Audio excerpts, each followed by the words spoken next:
kepanjangan dari PT, apakah berbentuk CV ya, apakah berbentuk firma atau berbentuk kongsi ya. Nah, ini perlu menjadi bahan pertimbangan ya, karena terkait dengan apa ya, dengan terutama terkait dengan perpajakan, karena kita mata kuliah manajemen perpajakan, jadi terkait dengan pengelolaan perpajakan. Yang dimaksud pengelolaan perpajakan di sini bagaimana? Ya terkait dengan penghematan. Kira-kira pajaknya itu yang paling murah itu berbentuk badan usaha yang bagaimanakah gitu kan. Misalkan berbentuk PT itu nanti pajaknya terutama pajak badannya itu lebih besar atau lebih kecil jika dibandingkan dengan yang berbentuk CV, dengan firma, dengan kongsi atau perorangan ya, seperti atau koperasi kan. Apakah kita mendirikan koperasi dalam bentuk koperasi simpan pinjam? Nah, itu nanti itu penting ya, karena pelakuan perpajakannya itu beda. Nanti bisa dilihat dari segi pengenaan pajaknya, dari keuntungannya. Ya. Kalau PT itu bagaimana, kalau CV itu bagaimana, ya kan? Nanti badan-badan usaha itu dari segi hukum, hukum terutama KUHD, Kitab Undang-Undang Hukum Dagang maupun Kitab Undang-Undang eh, Perdata itu berbeda. Terus kemudian di sini kita hanya mendiskusikan pilihan masalah bentuk usaha atau investasi dilihat dari aspek perpajakannya ya, sebagaimana yang saya katakan tadi. Mereka juga harus memikirkan jenis usaha atau portofolio investasi. Apakah portofolio investasi sekuritas? Ya, sekuritas ini seperti saham, obligasi, dan reksadana. Nah, sekuritas itu biasanya kalau perusahaan bergerak bidang sekuritas ini hanya sebatas sebagai perantara, ya perantara bagi investor ke bursa. Jadi kalau investor itu mau jual beli, kalau investor itu mau menginvestasikan uangnya dalam bentuk saham, itu tidak bisa melakukan transaksi secara langsung. Jadi saya misalkan punya uang atau disebut sebagai investor mau beli saham, itu tidak bisa langsung membeli saham di pasar bursa, nggak bisa. Sebagaimana kita jual beli di pasar modern atau pasar tradisional, nggak seperti itu. Ada aturannya tersendiri atau ada mekanismenya tersendiri. Sehingga kalau uang saya ingin saya belikan saham itu harus melalui perusahaan yang berbentuk sekuritas itu. Nah, jadi perusahaan sekuritas ini menjembatani atau merantarai antara investor dengan pasar bursa untuk melakukan transaksi jual beli. Nah, nanti kalau Anda belajar akuntansi itu, terutama akuntansi sekuritas itu memiliki apa ya, perlakuan yang berbeda, memiliki standar jurnal yang berbeda jika dibandingkan dengan perusahaan-perusahaan non sekuritas. Kalau sekuritas itu pendapatannya itu berasal dari komisi transaksi jual dan beli. Nah, pada umumnya kalau transaksi saham itu pajaknya itu bersifat final ya, bersifat final 0,01%, sangat kecil sekali. Tapi dengan pajak yang sangat kecil sekali tersebut, itu memiliki resiko yang jauh lebih besar dalam hal kerugian dan juga sebaliknya akan mengantarkan keuntungan yang sangat besar dalam waktu singkat, bahkan bisa terhitung dalam hitungan menit, detik itu bisa mendatangkan keuntungan yang besar, demikian juga sebaliknya. Itu risikonya sangat tinggi saham ini. Nah, untuk mengatasi atau memitigasi resiko, untuk meminimalisir resiko itu biasanya para investor itu kalau di uangnya dipergunakan untuk investasi saham itu menggunakan jasa investasi saham, jasa menggunakan perusahaan yang bergerak di bidang manajer investasi saham. Jadi mereka memiliki keahlian untuk menilai menilai atas saham mana yang cocok untuk dibeli ya kan, yang tidak cocok untuk dibeli, atau sebaliknya saat kapan investor itu untuk menjual sahamnya, atau pada saat kapan investor itu membeli saham gitu. Terus menilai kriteria likuiditas sahamnya, solvabilitas sahamnya yang layak dibeli atau tidak, itu mereka memiliki keahlian hal tersebut gitu kan. Seperti itu. Kemudian kegiatan, apakah kegiatan e-commerce, terus kemudian kegiatan industri ya, dalam hal ini pabrikasi, kegiatan jasa atau servis, ini kurang nih ya, kurang R-nya, atau jasa servis, ada perusahaan jasa atau servis ya, bisa jasa travel, jasa biro haji dan umroh dan lain sebagainya ya, jasa keuangan ya, jasa hukum. Nah, itu perusahaan jasa yang tujuan akhirnya menentukan investasi yang memberikan kontribusi profit paling besar, tentu dengan risiko investasi yang paling rendah. Nah, ini susah ya kalau kita investasi yang untung yang besar tapi risikonya nggak ada, nggak mungkin ya. Pasti mendatangkan keuntungan yang besar dan juga risiko besar, biasanya begitu. Itu sudah hukum alam itu kan. Cuma kita itu tinggal sebagaimana yang saya katakan tadi, tinggal memitigasi atau mengurangi risiko yang ada itu bagaimana supaya mendatangkan keuntungan yang besar, seperti itu.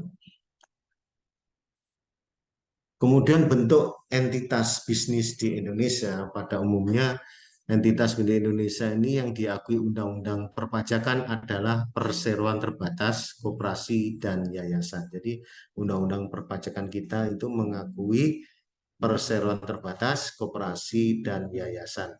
Kemudian persekutuan. Persekutuan itu terdiri dari firma, CV, dan kongsi, di mana PT itu didirikan berdasarkan akte koperasi juga akte, yayasan juga akte. Kemudian persekutuan dalam bentuk firma, CV, dan kongsi itu disahkan dalam berbentuk akte juga, tapi tidak perlu untuk mendapatkan pengesahan dari Kementerian Hukum dan Hak Asasi Manusia. Jadi cukup melalui panitia pengadilan negeri gitu aja. Tapi kalau PT, koperasi, yayasan itu harus mendapatkan eh, pengesahan pendirian dari notaris dan harus disahkan oleh Kementerian Hukum dan Hak Asasi Manusia.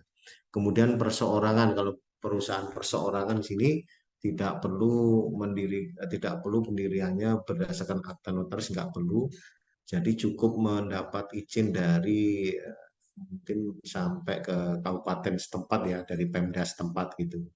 Kemudian dilihat dari segi aspek legalitasnya, PT, koperasi, yayasan adalah entitas berbadan hukum karena ada pengesahan dari Kementerian Kehakiman atau Menteri Hukum dan HAM. Jadi seperti yang saya katakan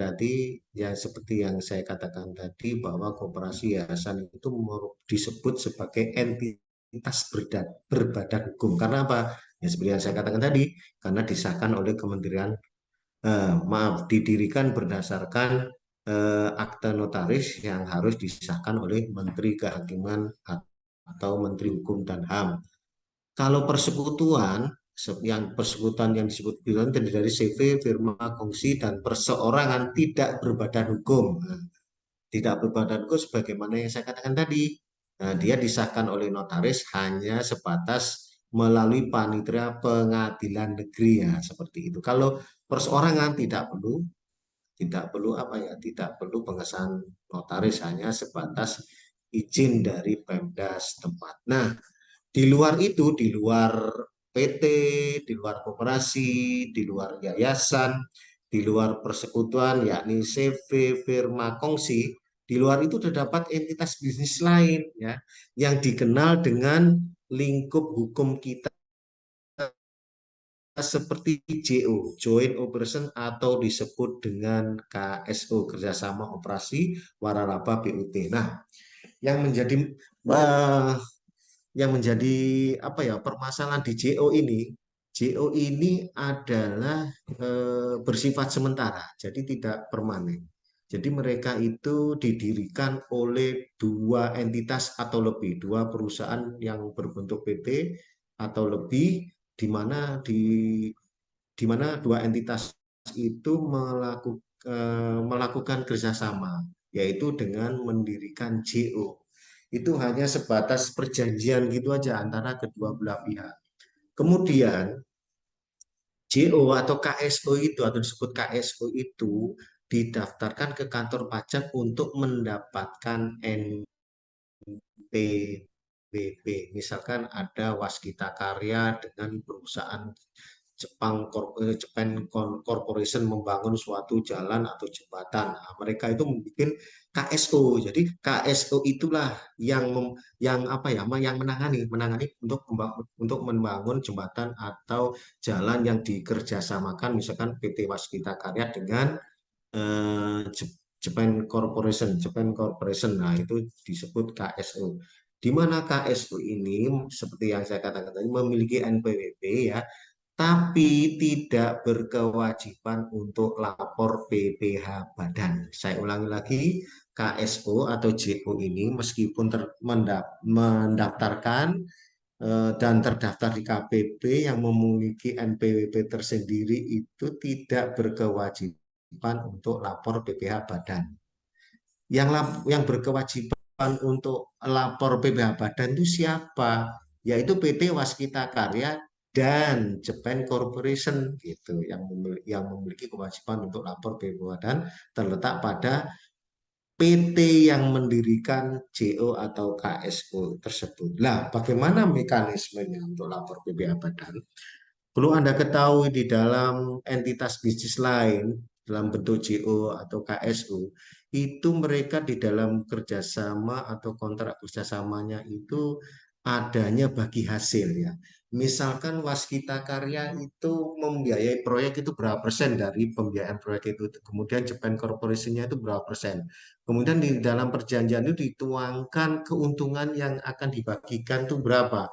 Misalkan dari nilai proyek itu yang untungnya misalkan 1 miliar, 60% untuk Japan Corporation, 40% untuk Waskita Karya. Nah, 40% itu pembagian dari keuntungan itu yang harus dilaporkan di SPT badannya Waskita Karya. Nanti di laporan keuangan 40% dari nilai keuntungan 1M itu yang untuk pengerjaan jembatan atau jalan yang sebagaimana tertuang di dalam KSU itu dilaporkan di dalam pendapatan lain di laporan keuangan Waskita Karya, yaitu 40% dari 1 miliar berarti 400 juta. Itu yang harus dicantumkan di SPT Badan sebagai penghasilan untuk penambah dari ini ya, dari keuntungan komersil sebelum kena pajak. Nah, itu di situ. Nah, nanti dilakukan rekonsiliasi fiskal, kemudian koreksi positif negatif, nanti ketemu penghasilan kena pajak dikenakan tarif. Nah, di situ kewajiban untuk PPh badannya. Nah, seperti itu. Kemudian waralaba adalah perusahaan yang bergerak perusahaan atau yayasan yang bergerak tidak mencari laba. BUT itu adalah pendirian perusahaan yang oleh orang asing yang ada di perwakilan di Indonesia seperti itu. Nah, itu BUT itu dikenain PPh Badan sebagaimana di PPh Badan yang ada di dalam negeri. Kemudian faktor yang harus diperhatikan dalam bentuk usaha. Nah, jadi pada saat investor itu eh, ingin menginvestasikan uangnya untuk usaha, kemudian ingin memilih bentuk badan hukum yang bagaimana, maka ya sebelum menentukan bentuk badan hukumnya itu perlu diperhatikan faktor yang harus dipertimbangkan dalam bentuk usaha. Pertama, bagaimana hubungan antara tarif pajak penghasilan orang pribadi dengan tarif pajak penghasilan wajib pajak, termasuk ketentuan khusus yang mengatur hal itu. Nah, ini itu terkait dengan dividen ya, terkait dengan dividen. untuk bentuk perusahaan yang bagaimana, sebagaimana yang saya katakan tadi, yaitu berbentuk badan hukum yang berbentuk perseroan terbatas atau PT. Nah, itu contohnya PT itu ya. Bagaimana jika nanti pada saat pembagian dividen yang berasal dari laba setelah pajak itu kan menjadi haknya haknya pemegang saham. Kemudian dari tahun pertama, kedua, dan ketiga menjadi laba ditahan ya. Istilahnya laba ditahan pada saat tahun berjalan itu disusun laporan keuangan. Kemudian laba ditahan itu dibagikan kepada pemegang saham. Nah, bagaimana hubungannya tarif pajaknya ya? Tarif pajaknya dengan pemegang saham yang dimiliki oleh perseorangan itu bagaimana gitu. Nah, itu bagaimana tarif pajaknya? Sebesar berapa? Nah, nanti akan kita sampaikan dalam ilustrasi di PPT selanjutnya. Nah, itu yang perlu diperhatikan. Nanti kalau CV itu bagaimana perlakuan dengan wajib pajak perseorangan orang pribadi dengan tarif dengan tarif tarif pajak CV-nya itu bagaimana ketentuan yang mengaturnya. Nah, nanti kita bandingkan gitu ya. Kita bandingkan yang berbentuk CV, yang berbentuk VT, yang berbentuk koperasi, yang berbentuk yayasan itu bagaimana kita bandingkan. Bagaimana hubungan tarifnya pajak orang pribadi dengan tarif pajak ya penghasilan ya wajib pajak badan yang dimilikinya tersebut itu bagaimana. Nanti bisa kita perjelas di dalam ilustrasi. Kemudian pengenaan pajak berganda, baik atas laba bruto usaha maupun penghasilan dari pembagian keuntungan dividen dari para pemegang saham. Pengenaannya itu bagaimana? Double atau tidak ya kan? Nanti bisa kita gambarkan di namanya di ilustrasi. Kemudian kesempatan menunda untuk pengenaan pajak pada tarif penghasilan lebih besar atau lebih kecil apabila dibandingkan dengan kesempatan yang terdapat pada tarif pajak penghasilan dan akumulasi penghasilan perusahaan. Kesempatan menunda itu apakah ada atau tidak di dalam pengenaan tarifnya itu kan. Kita lihat dari situ juga. Nanti kita gambarkan di dalam ilustrasi. Kemudian adanya ketentuan mengenai kerugian hasil usaha itu kompensasi kerugian dan kredit investasi yang berlaku bagi usaha tertentu. Nah, ini kreditnya kompensasi kerugiannya itu bisa dikompensasikan nggak, diberlakukan nggak untuk mengurangi penghasilan kena pajak sebelum dikenakan tarif pajak, nah, seperti itu.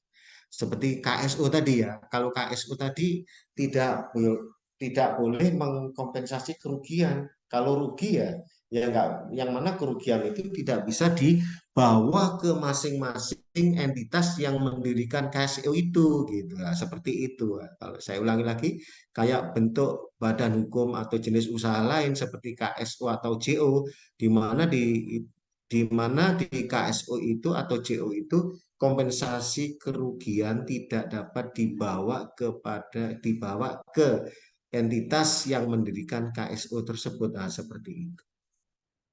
Itu juga bisa dijadikan dasar pertimbangan untuk memilih bentuk usaha yang berbadan hukum apakah PT, CV dan lain sebagainya sebagaimana yang saya sebutkan tadi. Kemudian selanjutnya kemungkinan pengajuan pelakuan khusus terhadap pajak atas akumulasi pajak penghasilan personal, holding company dan seterusnya. Nah, itu terkait dengan holding company ini ada potensi-potensi untuk tidak kena pajak, di mana ada ketentuan di Undang-Undang Perpajakan bahwa bagi pemegang saham yang memiliki minimal modal minimal penyertaan minimal 25% itu bukan objek pajak, itu terdapat di peraturan sebelum adanya HPP harmonisasi peraturan perpajakan, di mana kalau saat ini di HPP itu ada beberapa perubahan ya. Kalau dividen itu saat ini apabila diinvestasikan kembali ke dalam negeri itu bukan objek pajak. Kemudian liberalisasi ketentuan yang mengaturnya frank benefit dan atau payment in kind. Nah, ini terkait dengan apa ya? Friend benefit itu terkait dengan tunjangan. Nah, tunjangan ini nanti bisa diterapkan pada saat melakukan penghematan pajak yang terkait dengan PPh pasal 21. Terkait dengan istilahnya gross up ya. Tunjangan pajak itu cocoknya dijadikan tunjangan bagi karyawan atau tidak, cocoknya ditanggung perusahaan dan dimasukkan ke tunjangan karyawan atau tidak. Nah, ini terkait dengan friends benefit dan atau payment in kind. Payment in kind ini terkait dengan pemberian barang atau natura. Nah, ini terkait juga dengan PPh pasal 21, penghematan PPh pasal 21 untuk mengelola bagaimana untuk memanage PPh 21 itu bagaimana caranya supaya hemat yang terkait dengan pemberian imbalan dalam bentuk natura atau barang gitu kan. Nah, ini kondisi yang patut yang cocok diterapkan pada saat payment in kind ini gimana? Apakah dimasukkan tunjangan payment in kind atau enggak gitu? Kondisinya bagaimana? Nah, ini nanti kita bahas di perkuliahan selanjutnya pada saat kita membahas memanage PPh pasal 21 untuk melakukan penghemat seperti itu.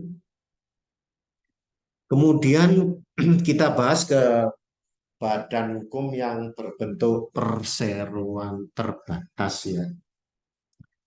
Perseroan terbatas selanjutnya disebut perseroan adalah badan hukum yang merupakan persekutuan modal yang didirikan berdasarkan perjanjian melakukan kegiatan usaha dengan modal dasar yang seluruhnya terbagi dalam saham dan memenuhi persyaratan yang ditetapkan dalam undang-undang dan peraturan pelaksanaan lainnya.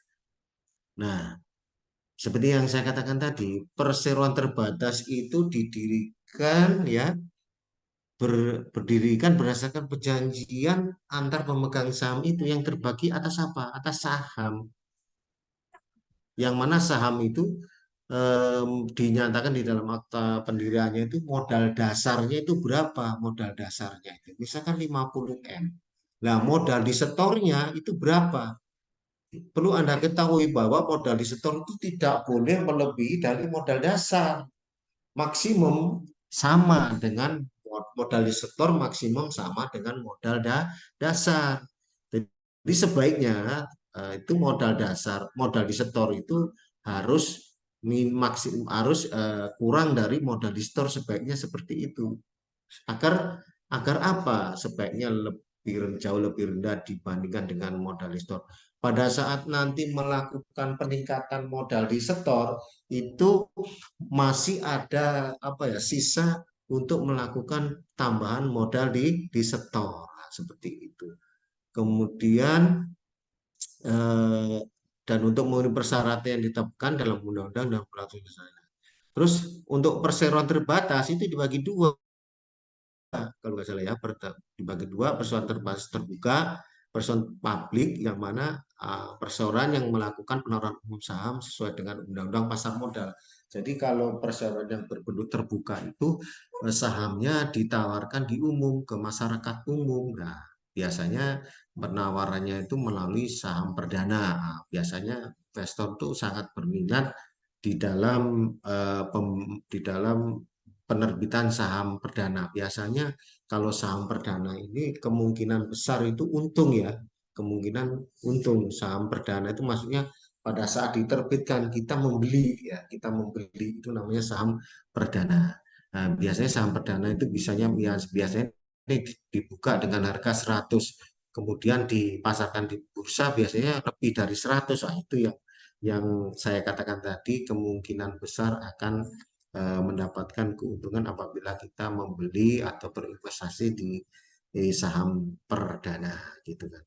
Kalau sudah PT itu sudah eh, berbentuk TBK atau terbuka, nah itu sudah tidak sebebas PT yang non TBK, di mana penggunaan dana atau dana untuk kepentingan operasional itu tidak sebebas PT yang non TBK ya.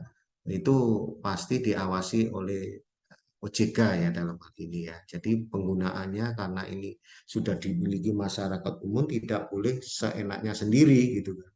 Nah, ya harus mengikuti ketentuan-ketentuan dari pasar modal.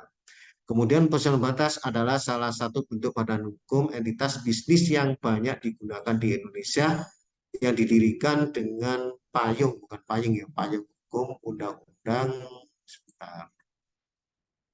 payung hukum Undang-Undang Nomor 40 Tahun 2007 tentang persoalan terbatas, pasal 97 Undang-Undang tersebut secara eksplisit membedakan dengan badan hukum yang lain. Tanggung jawab pemegang saham terbatas pada nilai saham yang diambilnya. Jadi tanggung jawabnya itu sebesar saham yang diambilnya atau disetornya. Jadi kalau PT itu misalkan terjadi kebangkrutan atau pailit ya, banyak utangnya ke bank ya kan, sehingga bank itu hanya hanya menyita atas aset yang dimiliki oleh PT tersebut. Jadi harta harta milik pemegang saham di luar dari penyertaan nilai saham yang disetorkan ke PT itu tidak boleh disita. Sebagaimana yang saya katakan tadi, hanya terbatas dari nilai saham yang disetornya. Ya, jadi terbatas, makanya terbatas dari saham yang disetornya. Ya. Nah, ini maka dari tanggung jawab pemegang saham terbatas pada nilai saham yang diambilnya. Nah, di sini perlu Anda ketahui banyak saya jumpai ya, di praktek di lapangan itu apa terutama terkait dengan pemeriksa pajak ya, terkait dengan otoritas pajak. Nah, ini menurut saya itu tidak sesuai dengan apa ya, tidak sesuai dengan apa yang saya sampaikan tentang PT ini. Yang mana menurut saya apabila perusahaan itu tidak bisa membayar pajak, tidak bisa menyetor pajak, kemudian pihak aparat pajak itu memblokir rekening pribadinya pemegang saham. Kalau menurut saya itu salah, sudah melanggar aturan ini karena PT itu hanya terbatas pada saham yang diambilnya atau yang distornya. Loh, kenapa rekening pribadinya sebagai aset pribadinya kok diblokir? Di mana pemblokiran itu dilakukan kepada rekening pribadi apabila ada saldo masuk ke rekening pribadinya itu diambil untuk melunasi utang pajak. Nah, saya kira ini tidak benar ya. Perlu dilakukan apa ya, pembenahan-pembenahan atau disampaikan secara gugatan atau apa gitu ya. Kebetulan saya sering mengalami kayak gitu ya, klien saya tidak bisa membayar pajak aset-aset pribadinya, terutama yang terkait dengan saldo tabungan atau saldo depositnya diblokir untuk membayar pajak. Nah, itu nggak benar kan? Seperti itu. Tanggung jawab renteng ya, tapi di tanggung jawab renteng itu diatur di SE nomor 02 PJ 74 tahun 90 dan merujuk ke Undang-Undang nomor 6 tahun 1983 yang telah diubah ya, telah sebentar ini salah nih, telah diubah dengan Undang-Undang nomor 28 tahun 2007 dan Undang-Undang nomor 16 tahun tentang KUP dan diubah terakhir Undang-Undang Nomor 7 Tahun 2021 tentang harmonisasi perpajakan. Nah, tanggung jawab renteng itu ya tanggung jawab bersama, ya kan? Tanggung jawab bersama, direksinya, pemegang sahamnya juga harus tanggung jawab bersama ya, apabila terkait dengan tentang pajak dan lain sebagainya. Jadi tidak bisa salah satu dari direksi atau pemegang saham tidak bertanggung jawab, tidak, itu ada tanggung jawab rentengnya. Kemudian perseroan terbuka atau TBK adalah perseroan publik atau perseroan yang melakukan penawaran usaha sesuai dengan undang-undang seperti yang saya sampaikan tadi ya. Kemudian perseroan terbatas adalah salah satu bentuk badan hukum entitas bisnis yang banyak di Indonesia didirikan payung hukum ini kok balik lagi nih sebentar. Wah, ini double ya ini. Ini double ya nanti. Wah, ini kayaknya double nih. Sorry sorry ini double. Sebentar, sebentar. Nah, ini double ya. Jadi ini nggak perlu nih. sudah saya hapus.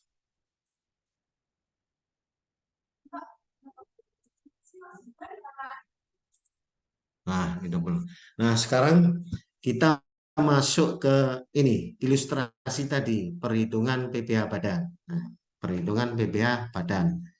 PBH badan untuk perseroan terbatas. Nah, perseroan terbatas. Ilustrasinya ya.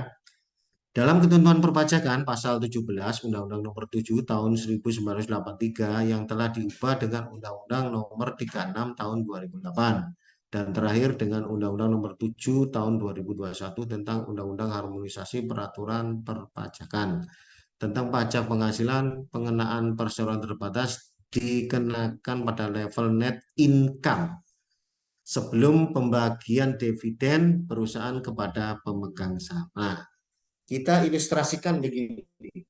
Misalkan PT memperoleh penghasilan tahun 2021 60 miliar. Ya.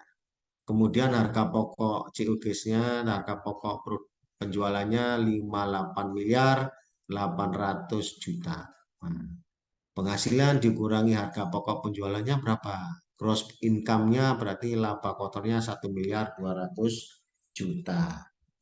Kemudian ada biaya operating expense atau biaya administrasi dan umum 500 juta. Nah, itu mengurangi biaya administrasi dan umum atau operating expense, mengurangi laba kotor sebesar 1 miliar 200 juta dikurangi 500 juta sama dengan net income before tax. Berarti 700 juta atau keuntungan bersih sebelum pajak 700 juta. Nah, ini perlu Anda ketahui, ini 750 juta ini kan masih keuntungan komersil, belum keuntungan fiskal. Nah, ini kita asumsikan setelah koreksi fiskal, setelah dilakukan rekonsiliasi fiskal. Ada koreksi negatif, ada koreksi positif, ada beda permanen, dan ada beda waktu. Nah, corporate kemudian setelah dilakukan rekonsiliasi fiskal ketemu laba fiskal kemudian dikenakan corporate tax atau PPh badan sebesar 22%. Ketemu berapa pajaknya? Ketemu 154 juta. Berarti 154 juta ini sebagai pengurang dari laba sebelum pajak, berarti net income after tax itu berapa? 546 juta. 546 juta. Jadi laba setelah pajak sama dengan 546 juta. Nah, 546 juta inilah hak dari para pemegang saham.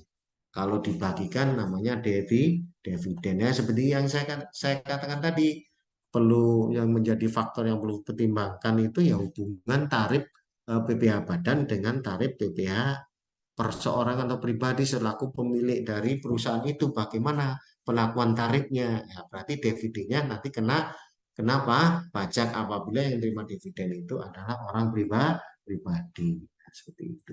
Nanti kita kaitkan dengan itu. Kemudian selanjutnya pada saat penghasilan tersebut ditransfer ke pemegang saham sebagai dividen, maka atas pembagian dividen akan dikenakan pajak lagi. Nah, ini yang dimaksud dengan pajak berganda atau double tadi ya. Sebesar berapa? Misalkan sebesar 10%. Itu final bagi wajib orang pribadi. Nah, net income dari perusahaan tadi berapa? Net income before tax dari perusahaan adalah 700 ya kan. Kemudian corporate tax atau PPh badan 22%. PPh badan sama dengan 154 juta. Sebagai 154 juta itu sebagai pengurang dari 700 juta. Nah, seperti yang saya katakan tadi, net income atau laba setelah pajak ketemu 546 juta. Ya, itulah yang menjadi hak dari pemegang saham sebagaimana yang saya katakan tadi. Jadi 546 itu misalkan dibagikan kepada para pemegang saham, maka eh, akan dikenakan pajak dividen ya. Net income misalkan seluruhnya dibagikan nih, 546 misalkan dibagikan kepada para pemegang saham, misalkan semuanya ini dibagikan sebagai dividen dibagikan. Maka akan kena pajak 10% atas dividen. Maka dividennya 54.600.000. Kemudian return yang diterima corporate tax atau BPh badan berapa? Apa istilahnya setelah dikenain dividen. 491 400.000. Kemudian persentase beban pajak atau total tax atau net income berarti berapa?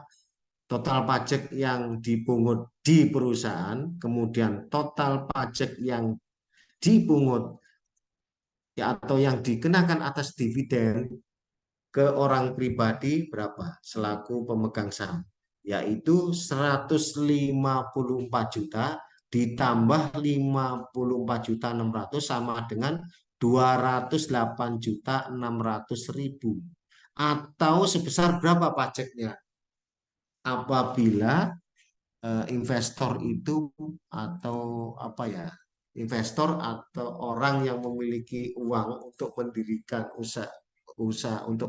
usaha berbentuk badan PT, itu pajaknya berapa secara keseluruhan yang dikenakan oleh negara, yaitu sebesar berapa? 29,8%. Nah, kalau mendirikan badan usaha berbentuk PT itu pajaknya secara keseluruhan sampai dengan adanya pembagian dividen ya, itu pajaknya sebesar 29,8%. Nah, nanti pajak PPh Badan dan pajak dividen nanti kita bandingkan dengan usaha yang berbentuk badan hukum CV. Nanti kita bandingkan lebih kecil mana ya. Kalau PT kena 29,9%. Nah, ini kena ini ya. Kalau CV kena berapa? Nanti kita bandingkan pada ilustrasi berikutnya. Nah, coba ya kita lanjut ke ilustrasi berikutnya.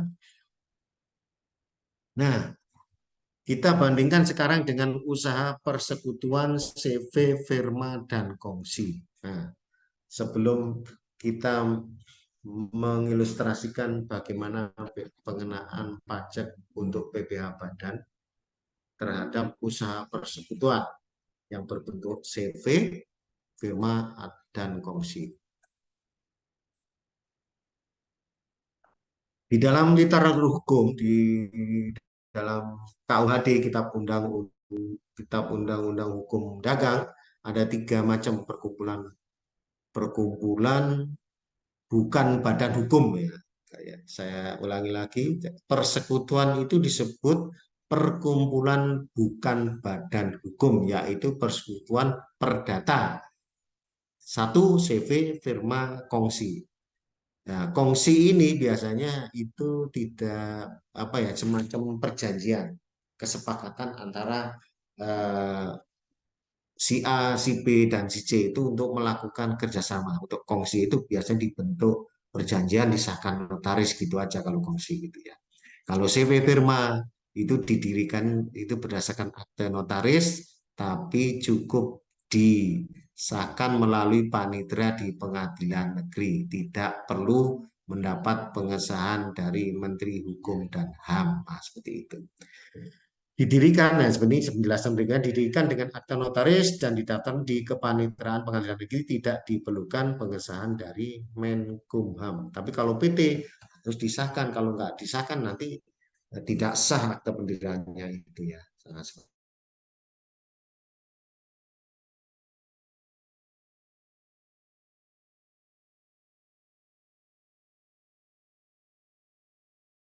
Tur masalah firma, CV dan persekutuan perdata maka kembali ke KUHD dan KUHP perdata. Jadi tidak ada yang mengatur khusus, maka dikembalikan ke KUHD dan KUHD itu Kitab Undang-Undang Hukum Dagang dan terkait dengan perdata. Misal pada pasal 1618 dan pasal 1320 KUH Perdata juga terdapat di pasal 22 KUHD.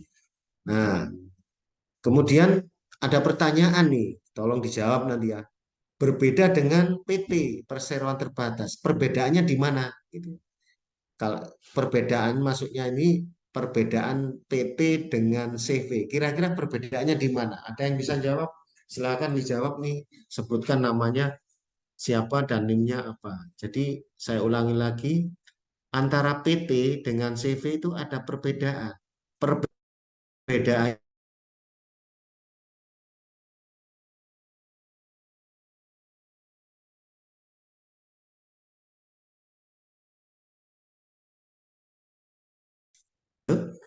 Silakan dijawab. Perbedaannya kira-kira di mana?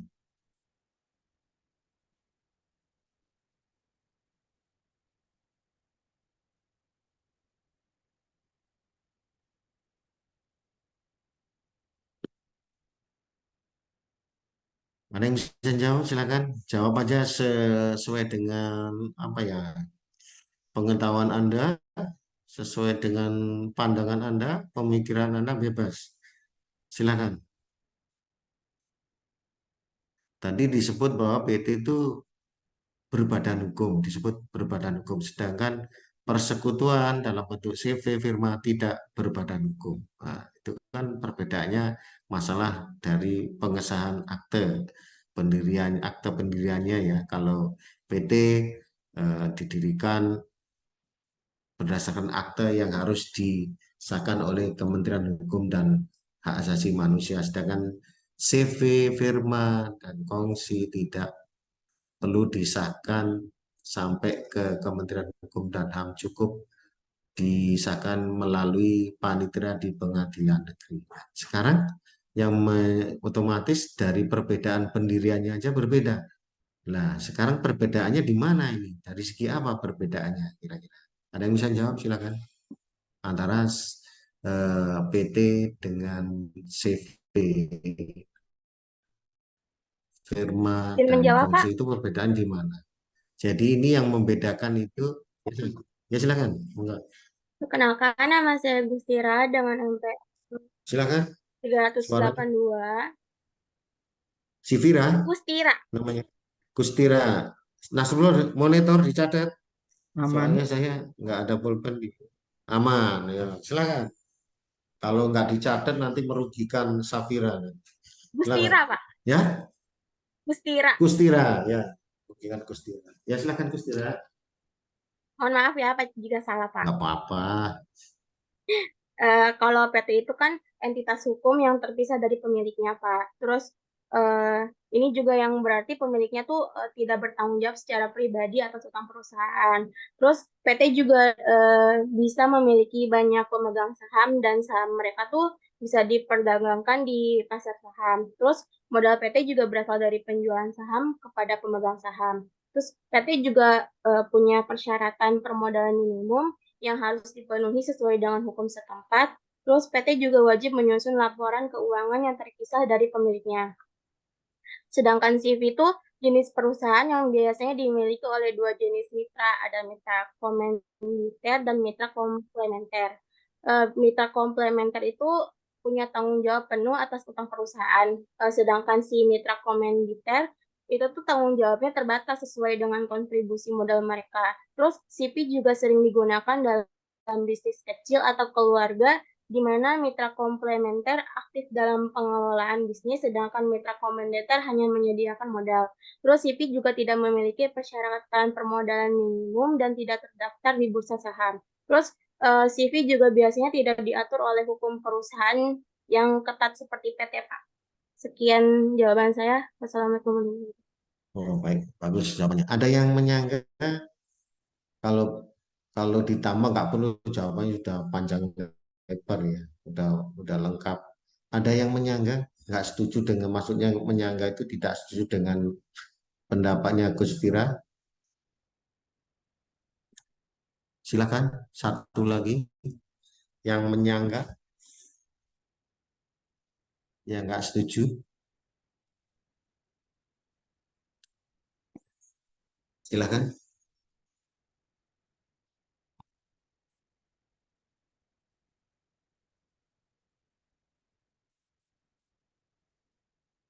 Satu lagi, silakan. Jawabannya yang menyangga. Ada yang menyangga?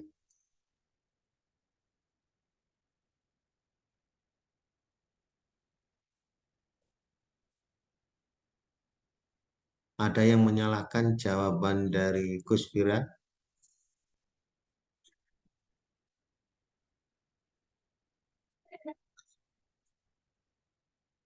Saya tunggu ya jawabannya ya. Hah?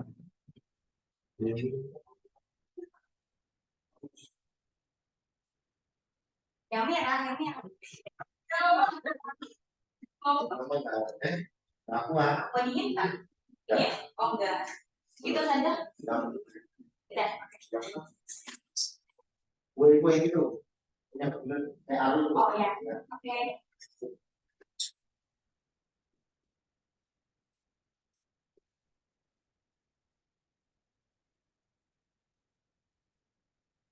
Udah.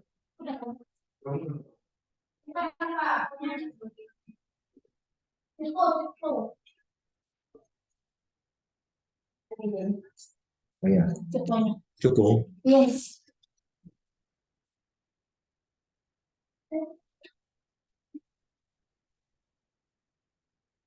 Ada lagi yang menyanggah jawabannya?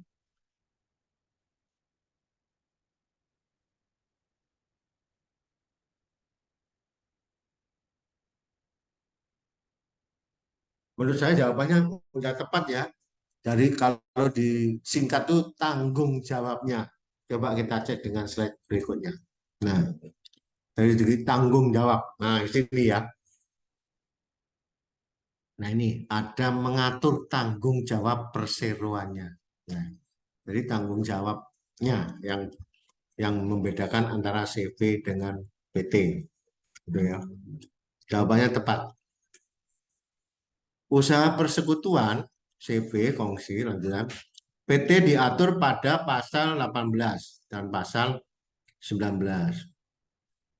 KUHD, Kitab Undang-Undang Hukum Dagang, mengatur tanggung jawab perseronya atau shareholder atau pemegang saham. Tanggung jawab renteng terhadap semua operasional atau tuntutan dari pihak lain apabila terjadi suatu perkara, ya kan?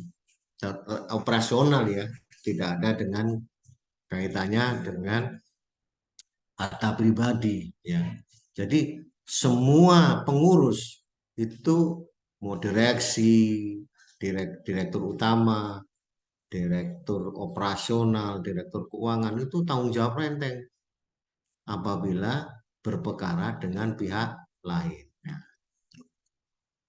kalau CV bila banyak utang kemudian pailit atau bangkrut dan apabila harta CV tidak mencukupi untuk pelunasan maka harta pribadi pengurus dapat dipertanggungjawabkan untuk melunasi hutang. Nah, ini dari segi tanggung jawabnya jawaban dari Kuspira tadi benar.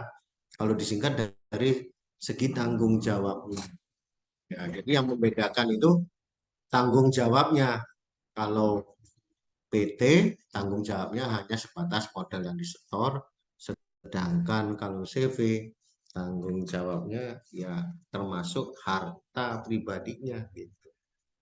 Nah, seperti itu ya. Perseroan terbatas sebaliknya harta para peserta tidak dapat diganggu gugat. Nah, ini yang membedakan di situ tanggung jawab ya.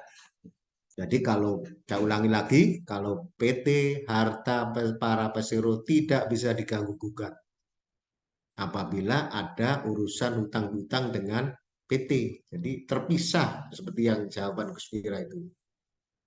Jadi harta pribadi pemegang saham dengan harta pribadi PT itu benar-benar terpisah. Jadi kalau menyusun laporan keuangan, penggunaan dan penerimaan kas atau harta perusahaan itu tidak boleh diterima atau dikeluarkan untuk para pemegang saham. Karena apa? Karena terpisah. Maka dari itu, apabila terjadi transaksi antara PT dengan direksi atau pemegang saham, itu harus dicatat sebagai utang piutang. Karena apa? Karena antara aset pribadi dengan aset perusahaan itu terpisah. Nah, apabila terjadi transaksi seperti itu, harus diperlakukan sebagaimana yang saya katakan tadi, utang piutang. Utang piutang itu disebut di dalam penyajian laporan keuangan yang sesuai dengan standar akuntansi keuangan SAK, itu diatur di SAK nomor 7, yaitu transaksi dengan pihak yang berafiliasi. Nah, seperti itu. Kemudian pasal 4 ayat 3 huruf I Undang-Undang ya nomor berapa ini? Nomor 7. Ini salah ketik ya, sebentar saya betulin dulu. Nomor 7. Nomor 7 tahun 83 telah diubah Undang-Undang Nomor 38 tahun 2008 dan terakhir Undang-Undang Nomor 7 tahun 2001 tentang HPP menegaskan yang dikecualikan dari objek pajak, yakni bagian laba yang diterima atau diperoleh anggota dari perusahaan komunitar yang modalnya tidak terbagi atas saham, persekutuan, perkumpulan, firma, dan kongsi termasuk pemegang unit penyertaan kontrak investasi kolektif. Jadi maksudnya begini nih. Jadi badan usaha yang berbentuk selain PT, badan usaha yang berbentuk selain PT itu apa? Yaitu CV, firma, nah, yang tidak terbagi atas saham. Itu dividennya tidak kena pajak.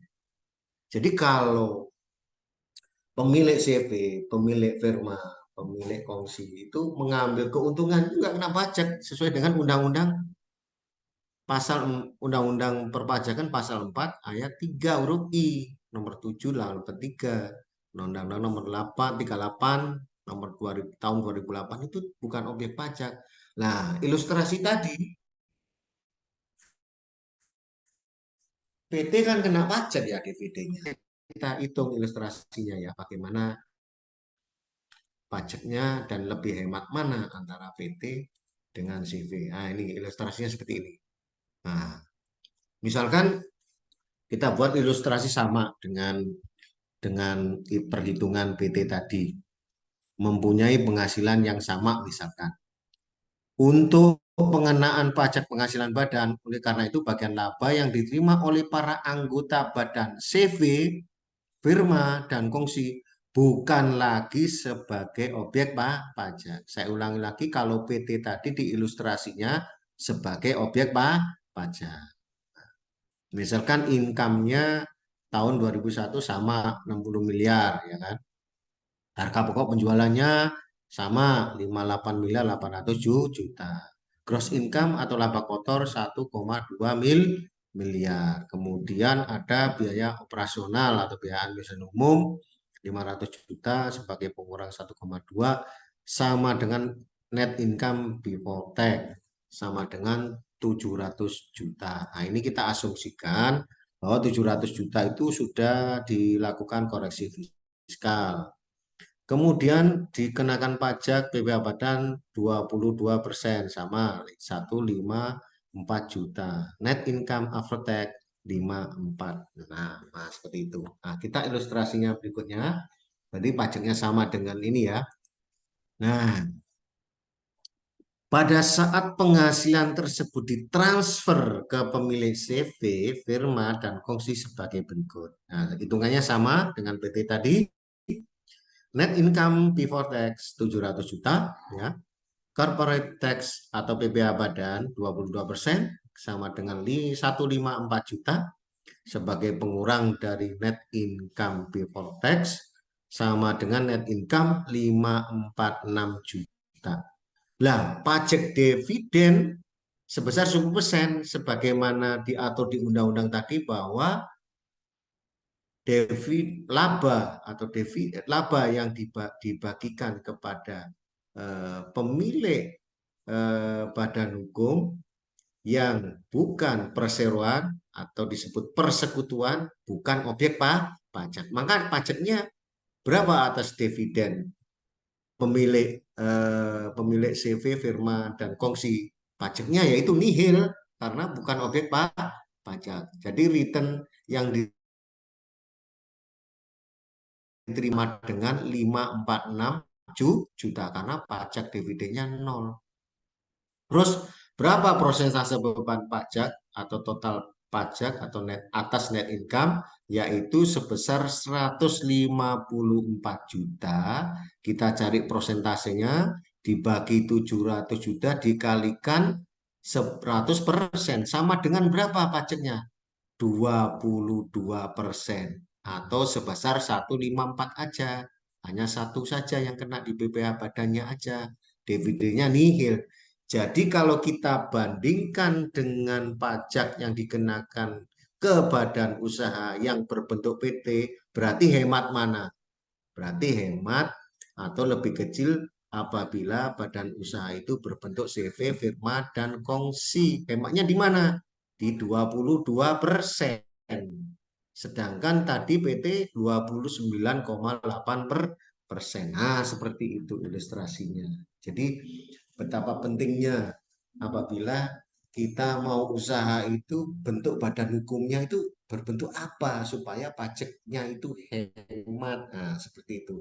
Itulah yang dimaksud dengan eh, memanage pajak dengan baik itu bagaimana. Nah, seperti ini. Berarti ini kan porsinya kalau kita membentuk badan usaha berbentuk CV, firma, dan kongsi itu kan mengurangi pajak. Nah, itu melanggar enggak? Enggak. Karena apa?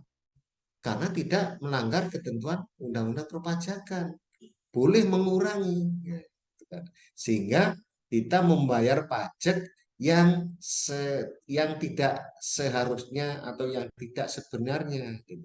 Sehingga kita karena memanage sehingga kita dapat mengurangi pajak yang harus dibayar apabila kita membentuk PT, gitu kan. Nah, seperti itu maksudnya memanage pajak itu atau disebut dengan tax avoidance. Nah, di sini maksudnya yang disebut salah satu contoh tax avoidance. Nah, seperti itu. Sampai sini ada yang perlu tanyakan silakan. Sebelum saya kasih tugas,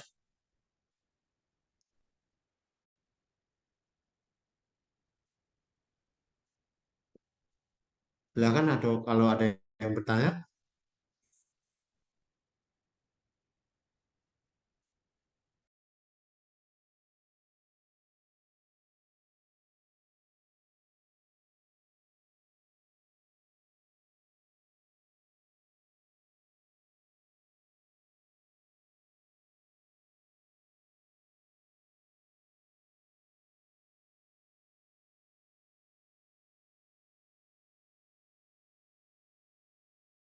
Selanjutnya saya kasih tugas. Nah, tugasnya ini ya.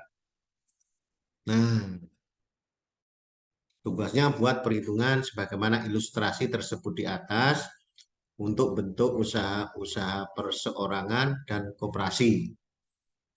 Jadi jadi Anda saya kasih tugas untuk membuat perhitungan ilustrasi seperti tadi. Konsepnya sama ya. Konsepnya sama.